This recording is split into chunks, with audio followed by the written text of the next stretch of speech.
You have to go back. Can't stay. Go back. Hey, I'm Sapphire. Want to hear something scary?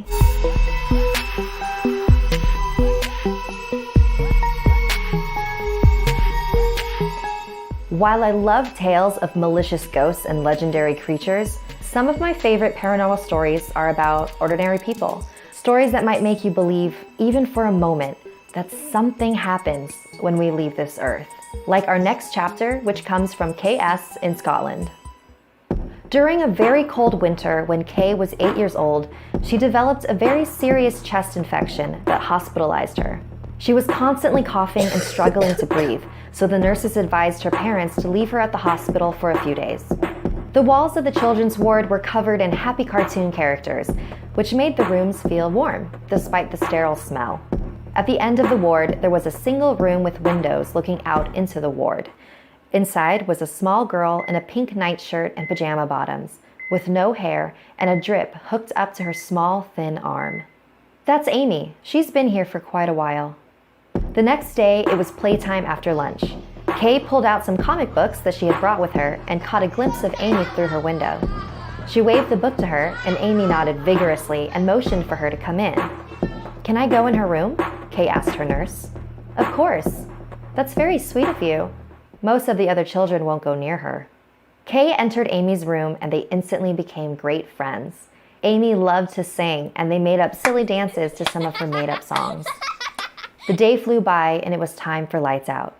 "We're going to have even more fun tomorrow," Kay told Amy before heading back to her bed. Later that night, Kay was awoken by a small hand shaking her shoulder gently. She opened her eyes to find Amy, standing beside her bed. "I need to go outside. Will you help me?" Kay looked around the ward. There was no one else there. No kids, no nurses, just her and Amy. Before Kay could make sense of what was going on, Amy took her hand and they walked slowly down the hallway. The entire hospital was empty. Where was everybody? The clocks along the walls seemed to be ticking much slower than usual. "What are we doing?" "Too scared to go on my own. I can't go alone. You were nice to me." After what seemed like hours, Kay and Amy finally reached the main entrance, and Amy let go of her hand. "Should I come too?" Amy shook her head. "It's my turn. You have to wait for your turn." Thinking it was a game, Kay asked if it would be her turn when she came back inside. Amy shook her head again, sadly. "Are we still going to play together tomorrow?" "I don't know. You have to go back now." "I'm not going back without you. I don't want you to get in trouble." "You have to go back. Can't stay. Go back."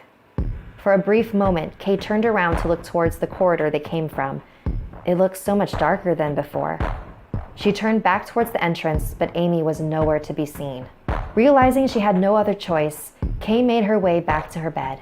She noticed that all the clocks seemed to be stuck at 3:35 a.m. As she climbed back into her bed, Kay glanced over at Amy's empty room. What was she going to tell the doctors, the nurses, her family? The next morning, Kay awoke to the nurse clapping her hands to wake everyone up for breakfast. Kay looked over at Amy's room. The curtains had been drawn. As Kay ate her breakfast, Amy's parents came rushing in and she overheard the nurses speaking to them. "What time did we lose her?" 3:36 a.m. A very special thank you to KS for sharing this story with me. Like this video if it gave you the chills, and don't forget to subscribe to Snarled and our sister channels HissyFit and Slaytrix. If you or anyone you know have any unique paranormal experiences, send me a message on Instagram and I might feature your story. And if you dare to follow me, my links are in the description below. Until next time, sweet dreams.